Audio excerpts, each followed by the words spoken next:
Hello everyone! I wanted to truly thank everyone for watching this channel's videos. Since we're only about a year old, I wanted to do something special. I enjoy reading everybody's comments, and I want to highlight a few. When I started this channel, I was completely new to making videos and even being on camera, so maybe someone has said, or yourself, you can't do something. So put that voice aside and give it a try, because the more times you do something, the better you get. Or let's hope anyway. Thanks everyone for sticking with me for this year. I hope to learn and grow from our community and make some more interesting videos. So, let's get started.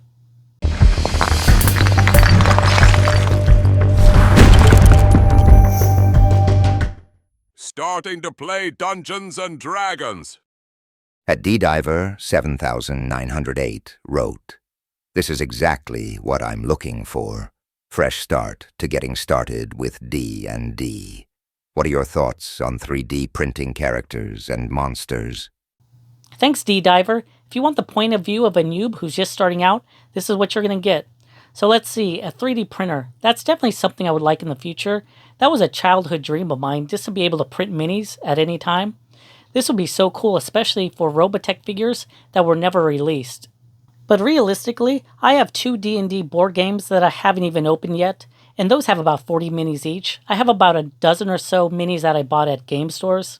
I also have Robotech Tactic sets. I have 3, 2 of which haven't even been opened yet. So that is a huge backlog.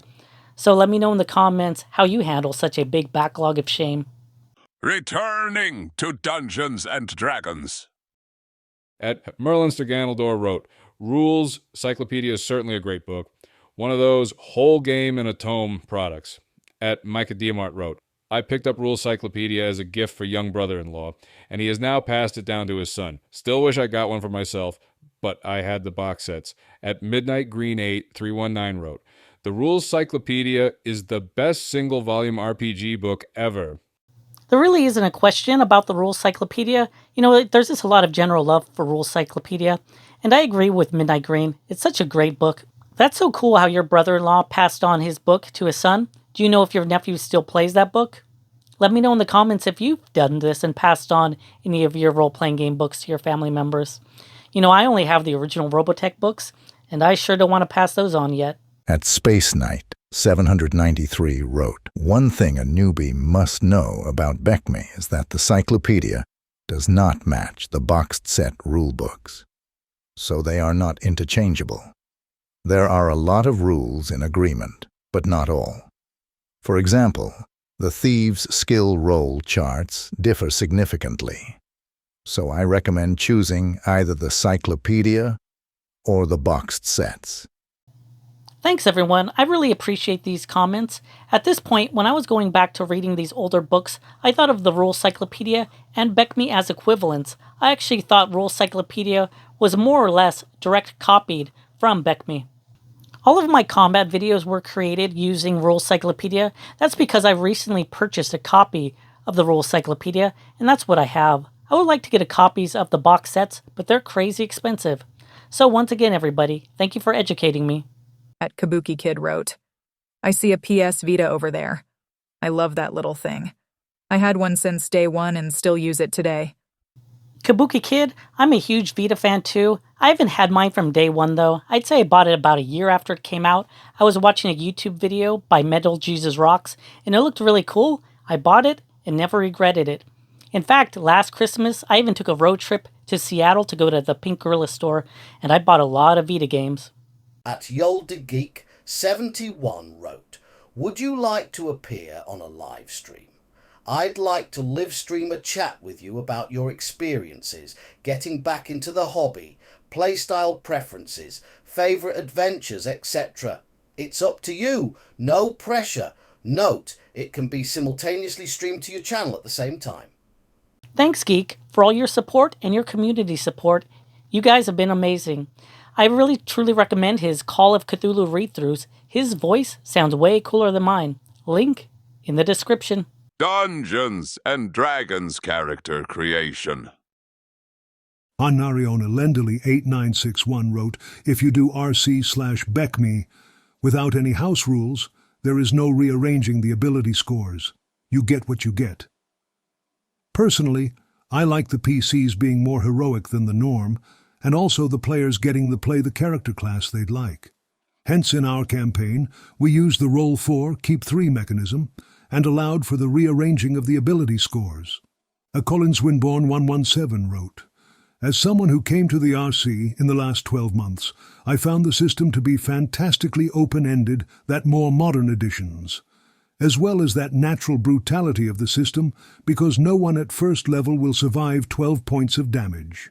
Since I was new, I did try to stick to the Rules Cyclopedia Chapter 1 as much as possible, so I rolled 3 six-sided dice and not 4, but I didn't roll them straight across. I allocated the totals to the different ability scores. So let me know in the comments how you roll up BECMI characters. A Jimzeka3961 wrote, RC is a great version of the game. Are you showcasing any particular artist? A lot of cool pieces. At Smiler with a Gun wrote, great channel, loving your content so far. I'm also dipping my toes back into the hobby after many years. Collaborative storytelling and theater of the mind will never go out of style.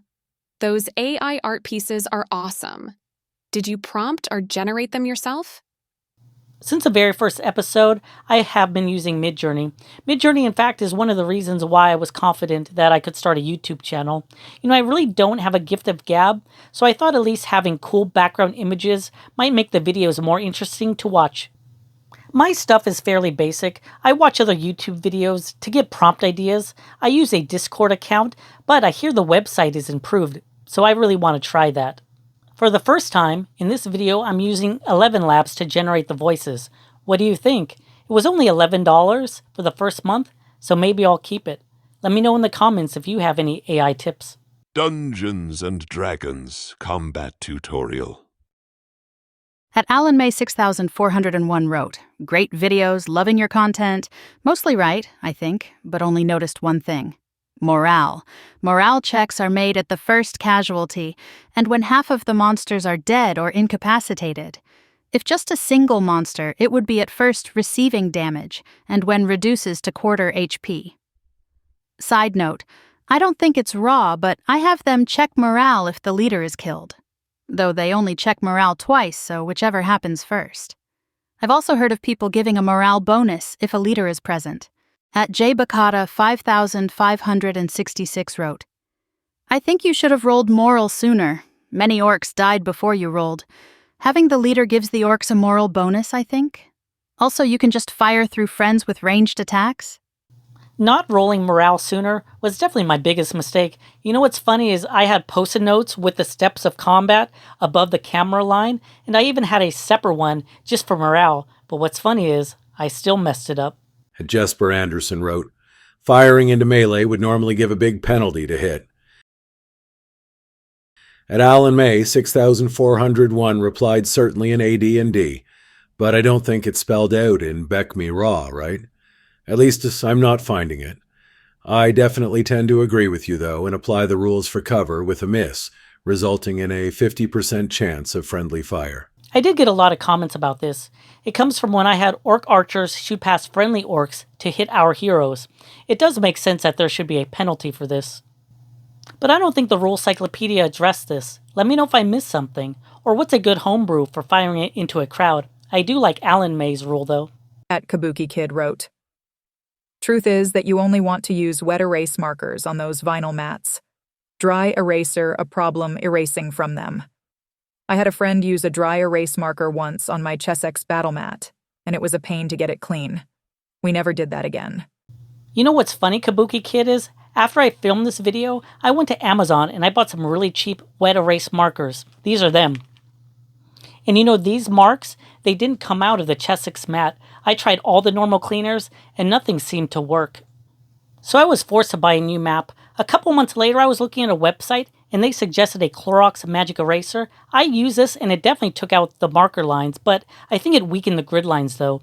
So I would be careful using this trick. Dungeons and Dragons Combat Actual Play Introductory Adventure Castle Mistamere. At RC Gunner 7086 wrote, that was always a brutal encounter. The carrion crawler can't really hurt anyone unless it takes down the whole party, and with 8 attacks, that is a possibility. It is a great way to show just how BECMI/D&D can be without actually hurting someone's character. It tends to make them a bit more thoughtful and careful. Idiver7908 wrote, "Oh man, I was hoping the elf would make it through. Good game."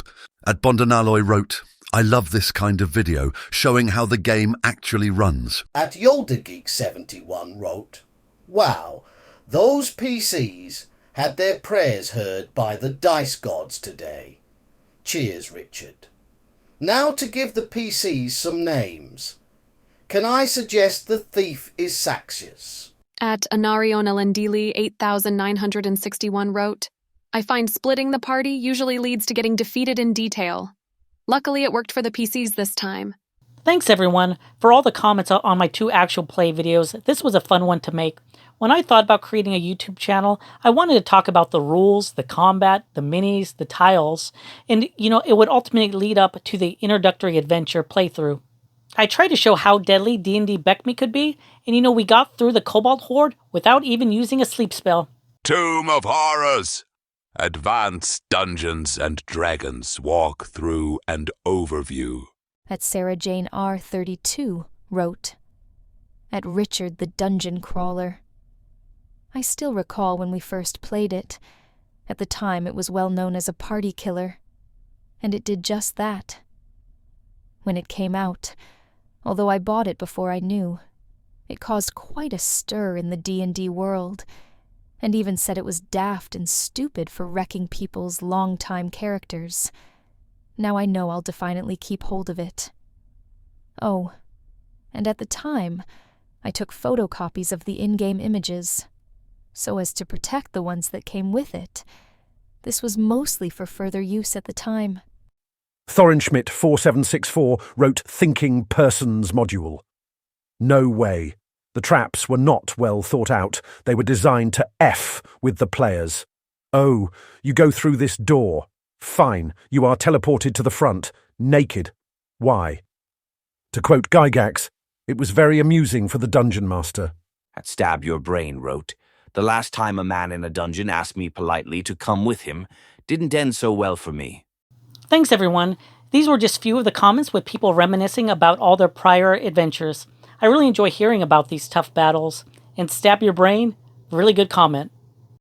I did say a thinking person's module, so point taken, Thornschmidt. I do tend to agree with you now. The module is intentionally effed up. At Roberta Bugilis 3962 wrote, "Such high production quality deserves more views. I'm glad YouTube added you to my feed." Thanks everyone. This was a fun video to make. I really appreciate everybody's time watching the videos and making comments to be part of the community. If you liked this video, please give me a like. It would really help me out. And if you didn't like what you saw, I still appreciate your time watching it, and I hope to make something in the future you will like. If you have not subscribed yet, please do so. This helps me bring new content to our community, and you'll also be notified when the next adventure is ready. And I'll see everybody on the next Dungeon Crawl.